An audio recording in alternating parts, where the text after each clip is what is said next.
Hello friends, welcome back to you on Mahi's all in one channel. कैसे हैं आप सब लोग? I hope you all are doing very well. मैं भी ठीक हूँ, मज़े में हूँ, स्वस्थ हूँ। आशा करती हूँ आप सब लोग भी बहुत अच्छे से होंगे और एकदम सेहतमंद होंगे। तो आज के वीडियो की स्टार्टिंग हो रही है ब्रेकफास्ट से, और ब्रेकफास्ट में चाय मैंने बनने रख दी है और गुफरान की फरमाइश थी कि आज उसको एग ब्रेड खाना है, तो उनके लिए बन रहा है एग ब्रेड। तो यहाँ पे मैं तैयारी कर रही हूँ। यहाँ पे मैंने सिंपली बस प्याज वगैरह कुछ नहीं डाली है, खाली अंडे तोड़ के उसमें नमक डाल के उसको अच्छे से बीट कर लिया है। फिर थोड़े थोड़े घी डाल के उसमें अंडे को पहले हाफ फ्राई करके फिर उसके ऊपर ब्रेड लगा के उसे सेक दे रही हूँ। बस मैं ऐसे ही नॉर्मली गुफरान को तो ऐसे ही देती हूँ बना के। हाँ, लेकिन जब मुझे खुद के लिए स्पेशली बनाना होता है तो उसमें धनिया मिर्ची प्याज वगैरह सभी कुछ डालती हूँ। गुफरान स्पाइसी पसंद नहीं करता है, अनियन भी नहीं डाल के इसमें खाना चाहता है। कच्चा तो खा लेता है अनियन, लेकिन किसी चीज़ में पका हुआ अगर डालूं तो वो नहीं खाता है। तो यहाँ पे ब्रेकफास्ट हो चुका है रेडी, चलते हैं एंजॉय करते हैं। आ जाइए आप लोग भी कर लीजिए हमारे साथ में ब्रेकफास्ट।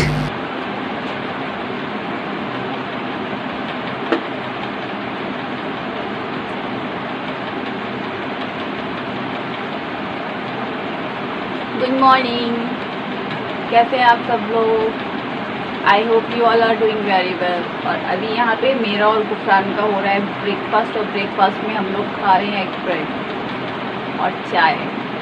तो फिर मिलते हैं आपसे हम अपना ब्रेकफास्ट फिनिश करने के बाद में। आ जाएं आप लोग भी कर लें हमारे साथ में ब्रेकफास्ट। चलिए ब्रेकफास्ट कर लें, फिर उसके बाद में आपसे मिलते हैं। और आज हमें करनी है आपसे बहुत ज़्यादा इंटरेस्टिंग टॉपिक पे बातें, ठीक है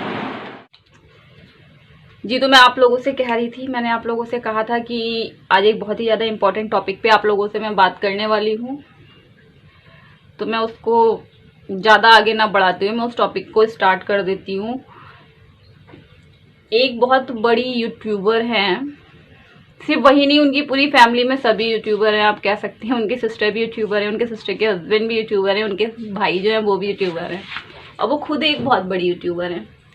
लेकिन पता है ना, कहते हैं ना कि अल्लाह जिसे हर चीज़ से नवाजता है तो हो सकता है किसी ना किसी चीज़ से महरूम भी रखे। और वो जो महरूमियत होती है ना, वो अल्लाह हर किसी की आजमाइश लेता है। हो सकता है ये उनकी आजमाइश हो, उनके लिए अल्लाह की आजमाइश हो, है ना। तो बात दरअसल ये है कि मैं उनकी पिछले 1-1.5 साल से रेगुलर व्यूअर हूँ, और इस 1-1.5 साल में मैंने खुद उनको देखा है। 2 से 3 बार उन्होंने कंसीव किया है, हर बार में उनका मिसकैरेज हो गया है। चंडीगढ़ में रहती हैं वो। जहाँ तक कि अभी इतनी हिंट्स मैंने दे दिए हैं तो आप लोग समझ ही गए होंगे कि मैं किन की बात कर रही हूँ। जी, मैं प्रियंका जी की बात कर रही हूँ। तो अब इस बार जब उन्होंने कंसीव किया था तो उनकी पूरी फैमिली बहुत खुश थी। यहाँ तक कि उनके 5 मंथ्स जो थे काफ़ी अच्छे से निकल गए थे। लेकिन अब यहाँ पे आके उनके जितने कुछ कॉम्प्लिकेशंस उनके साथ में हो गए, जिसमें डॉक्टर्स ने उनको बोल दिया कि उन्हें ये प्रेगनेंसी जो है आगे कंटिन्यू नहीं करनी चाहिए, अदरवाइज उनको या फिर बेबी को कोई ना कोई दिक्कत हो सकती है। और कहा है हो सकता है आपको 1% ना हो, बेबी को कुछ दिक्कत हो जाए, या फिर बेबी को 1% ना हो, आपको कुछ दिक्कत हो जाए। अब उन्हें प्रॉब्लम क्या है एग्जैक्टली वो तो मुझे भी नहीं पता है, बट उन्होंने अपने ब्लॉग में बताया था कि डॉक्टर ने जो कुछ चेकअप उनके किए थे उसमें ये बताया ये कुछ उनके साथ में जो प्रॉब्लम है वो जेनेटिक है। उनकी दादी नानी से चली आ रही कोई डिसीज़ है उनके साथ में, जिसकी वजह से वो प्रेगनेंसी कैरी नहीं कर पा रही हैं अपनी। और फिर हर किसी को होता है ना, एक मतलब स्टार्ट में तो चलो कुछ नहीं, 1-2 साल तक नहीं इतना लगता है किसी को। फिर बाद में जब लोग बोलना शुरू कर देते हैं ना, तो इंसान भले ही सामने जाहिर ना कर पाए, लेकिन उसके दिल पे क्या बीतती है वो खुद ही जान सकता है। क्योंकि जो लोग बोलना शुरू कर देते हैं ना, वो लोग सिर्फ बोल के और चले जाते हैं, और सामने वाले के क्या चोट दे के जा रहे हैं उस बारे में वो कुछ नहीं सोचते हैं। सामने वाला बेचारा मतलब फिर ना वो अंदर ही अंदर कुड़ता रहता है, और ये बहुत गलत है। जो भी ऐसा करते हैं वो लोग बहुत गलत करते हैं।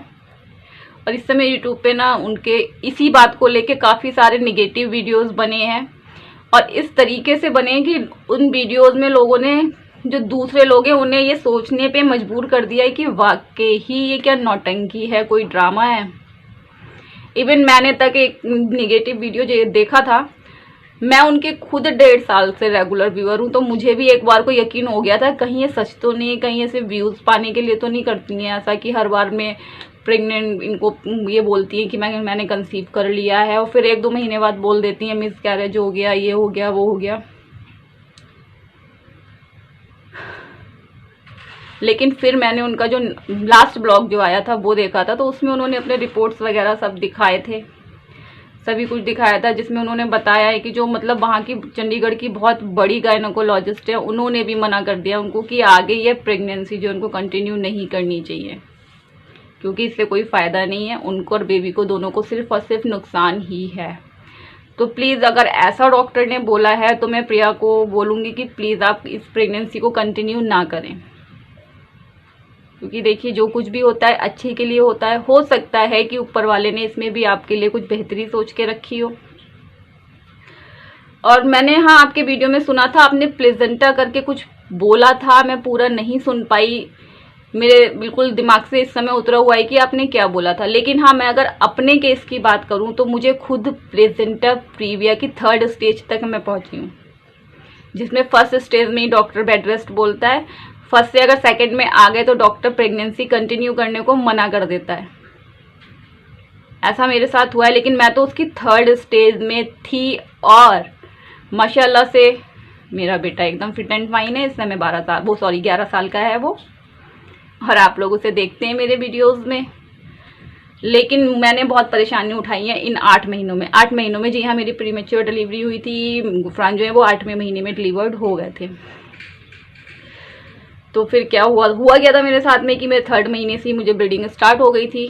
मैं तो काफ़ी डर गई थी, क्योंकि उस समय इतनी अकल तो थी नहीं मुझे, क्योंकि क्या 21 की एज क्या होती है, कुछ नहीं होती है। उस वक्त मेरी एज 21 थी जिस वक्त गुफरान हुआ है, तो उस समय मुझे इतनी अकल भी नहीं थी बिल्कुल भी, कि मतलब मुझे किस तरीके से खुद का ख्याल रखना है, क्या करना है, मुझे नहीं पता था। उस वक्त मैं वहाँ पे डिग्री कॉलेज में पढ़ाया करती थी, जहाँ मैं रह रही थी वहाँ पे मैं जॉब करती थी, और एग्ज़ाम्स भी स्टार्ट होने वाले थे वहाँ पे, यूनिवर्सिटी एग्ज़ाम्स भी स्टार्ट होने वाले थे, प्रैक्टिकल चल रहे थे उस वक्त। तो आपको पता ही है प्रैक्टिकल्स या एग्ज़ाम जब चलते होते हैं तो जो टीचर्स होते हैं जिनकी गाड़ी होती है, उन्हें कंटिन्यूसली चलते हुए सब तरफ देखना होता है, चारों तरफ हर स्टूडेंट पे नज़र रखनी होती है कि किसी को किसी चीज़ की ज़रूरत तो नहीं है या किसी को कोई प्रॉब्लम तो नहीं है। तो उसमें तो टीचर्स के बैठने का सवाल ही नहीं उठता। तो अगर जिनसे मेरा चल रहा था ना स्टार्ट से ही ट्रीटमेंट वहाँ पे, उनसे ही मैं अपना ट्रीटमेंट कंटिन्यू रखती तो शायद मैं भी प्रेगनेंसी अपनी कंटिन्यू नहीं कर पाती। क्योंकि वो तो मैं जब भी जाती थी तो वो मुझे यही बोलती थी, नहीं हो पाएगा आपका, कंटिन्यू हो ही नहीं पाएगा आपका, कंटिन्यू हो ही नहीं पाएगा। मैं रोती थी जब, मतलब मेरे हस्बैंड का क्या था, उन्हें फैक्ट्री जाना होता था, तो वो सुबह में मेरे को हॉस्पिटल छोड़ के फिर शाम को घर पे लेके आते थे। डेली का उनका यही हो गया था, सुबह में, क्योंकि मुझे डेली सलाइन दी जाती थी, सुबह में छोड़ के आते थे, शाम को लेके आते थे वहाँ से मुझे, तो डेली का उनका यही हो गया था। फिर खैर कोई बात नहीं, फिर जो मैं पड़ोस में एक आंटी रहती थी, उन्होंने कहा बेटा आप ऐसे ना करें, आप ऐसा करें अपनी सास को बुला लें यहाँ पे। तो हमने फिर अम्मी को बुलाया, फिर उन्होंने, आंटी ने अम्मी से बात करी, बोले आप इन्हें यहाँ पे ना रखें, आप इन्हें बाहर दिखाना है, वहाँ पे शाहजहानपुर में जो वहाँ की जो सबसे बड़ी गायनेकोलॉजिस्ट है, मतलब हमने जिसके से ही पूछा सबने हमें उन्हीं का नाम सजेस्ट करा, तो हम वहीं पे गए उनको दिखाने। तो उन्होंने हमको, मतलब बहुत से डॉक्टर होते हैं ना ऐसे, वो कहते हैं कि नब्ज पकड़ते ही पहचान जाते हैं कि किसको क्या प्रॉब्लम है। तो आप समझ सकते हैं वो डॉक्टर जो हैं वो हमारे लिए, हम तो यही कहेंगे कि फरिश्ता बन के ही हमारी लाइफ में आई थी, क्योंकि अगर वो डॉक्टर हमें नहीं मिली होती तो आज शायद गुफरान ना होता। लेकिन अल्लाह का बहुत बहुत लाखों बार भी हम शुक्र अदा करें तो वो भी कम है कि हम उन डॉक्टर से मिल पाए। उन्होंने हमसे साफ साफ यही बोल दिया था, देखिए आपको 2 में से एक चीज़ तो जो है छोड़नी पड़ेगी, या तो आप अपनी जॉब छोड़ दें, क्योंकि अगर आप जॉब कंटिन्यू करेंगे तो प्रेगनेंसी कंटिन्यू हो पाएगी, और प्रेगनेंसी कंटिन्यू करना चाहते हैं तो आपको जॉब छोड़नी पड़ेगी। तो हमने कहा ठीक है, हमने कहा जॉब इतनी मायने नहीं रखती है, बेबी ज़्यादा मायने रखता है, और पहला बच्चा था तो जाहिर सी बात है हर किसी को कितनी होप्स होती हैं अपने बेबी के साथ में। तो वही क्या था, लेकिन उसमें क्या था, डॉक्टर ने ये बोला था 3rd स्टेज है। तो मैं अभी आपको बोल दे रही हूँ, आपकी इतनी सी लापरवाही भी बहुत बड़ी गलती साबित हो सकती है आपके लिए, तो आपको कंप्लीट बेड रेस्ट करना है। तो कंप्लीट मुझे उठ के मतलब बैठना, अगर मतलब मुझे मेरी ऐसा नहीं था कि मेरी बॉडी में कोई तकलीफ थी, कहीं पे कोई दर्द था, कोई पेन था, कुछ भी नहीं था। सिर्फ ब्लीडिंग होती थी और कुछ नहीं होता था। तो उसमें मुझे उठा के बैठा, मतलब अगर मैं खुद से उठना भी चाहूँ तो मैं उठ सकती थी, लेकिन डॉक्टर ने कहा आपको खुद से उठना भी नहीं है, वो भी मुझे सहारा दे के ही कोई उठाएगा तभी मैं उठूंगी, चाहे मेरे पेन हो या ना हो। मैं ये नहीं सोच सकती थी उस समय कि मुझे कोई तकलीफ नहीं तो मैं अपने आप से उठ जाऊँ, नहीं। बोले अगर आप ऐसा करते भी हैं तो आप खुद अपने बच्चे के साथ में बच्चे को रिस्क में डाल रहे हो। तो हमने फिर ये चीज़ हमने अपने माइंड में स्टोर कर ली कि हाँ हमें नहीं उठना है तो नहीं उठना है, लेटे रहे, कोई दिक्कत नहीं है। हाँ, प्रीमेच्योर डिलीवरी हो गई थी, गुफरान काफ़ी कमज़ोर था, तो मैं तो उसको देख भी नहीं पाई थी। उसको इंक्यूबेटर में रख दिया था, 15 दिन के बाद में उसे वहाँ से निकाला गया था। उसकी आवाज़ भी नहीं निकलती थी, बहुत ही कमज़ोर है। उसके एक्सरेज वगैरह सब मेरे पास रखे, मेरी सोनोग्राफी रिपोर्ट्स वगैरह सब मेरे पास रखी हैं। अभी भी कभी कभी मैं गुफरान को निकाल के दिखाती हूँ, मैं उसको कहती हूँ गुफरान ये आप हो छोटे से तो लेकिन उस चीज़ को कंटिन्यू करने के बाद में फिर पता है मेरे साथ में क्या हुआ, मैं वो भी आपके साथ में शेयर करती हूँ। उसको कंटिन्यू करने के बाद में मेरे साथ में ये हुआ कि आफ्टर डिलीवरी 2 इयर्स मुझे कंटिन्यू ब्लीडिंग हुई है।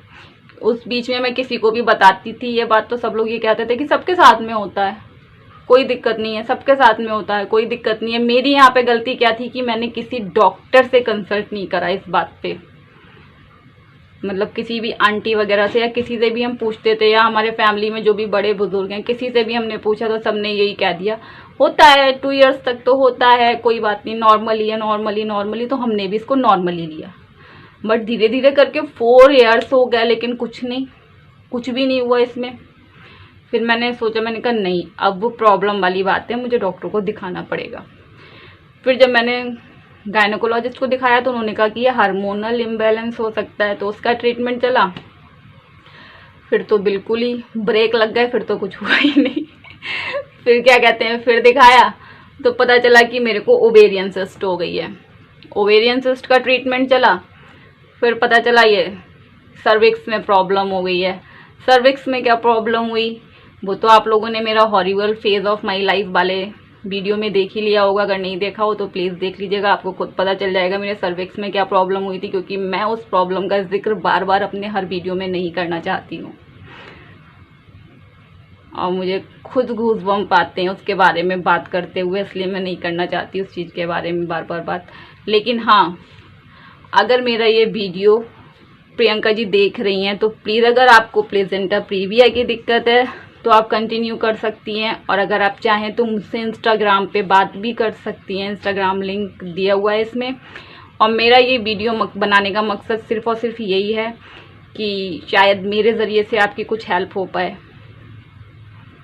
तो मैं आज आप लोगों से ये बिल्कुल भी नहीं कहूँगी कि आप लोग मेरे वीडियो को लाइक करें या उसमें कमेंट करें या मेरे चैनल को सब्सक्राइब करें, ऐसा कुछ नहीं कहने वाली हूँ। दिल हो तो सब्सक्राइब करें, नहीं दिल हो तो कोई बात नहीं, वीडियो बुरा लगे तो कोई बात नहीं, कुछ नहीं कहूँगी। बस मैं इतना कहूँगी कि प्लीज़ मेरे इस वीडियो को प्रियंका जी तक पहुँचा दें आप लोग, अगर आप लोग कर सकते हैं इतना तो प्लीज़ कर दें, ज़्यादा से ज़्यादा शेयर करें कि जिससे कि मेरा ये वीडियो जो है प्रियंका जी तक पहुँच जाए, वो देख लें और मेरे ज़रिए से उनकी कुछ हेल्प हो पाए, बस और कुछ नहीं चाहती हूँ इस वीडियो में मैं। और हाँ, जो हेटर्स हैं उनको मैं बता दूँ, अगर आप उन्हें, एक माँ को तो आप कभी डिमोटिवेट कर ही नहीं सकते, आप जितना डिमोटिवेट करेंगे उतना ज़्यादा मोटिवेशन मिलती है एक माँ को। तो अगर आप लोग ये सोच के डिमोटिवेट उन्हें करना चाह रहे हैं कि वो टूट जाएंगी, अपनी होप छोड़ देंगी, तो ऐसा तो हो ही नहीं सकता। आप जितना तोड़ने की कोशिश करेंगे उनके हौसले उतने ही बुलंद होंगे, ठीक है।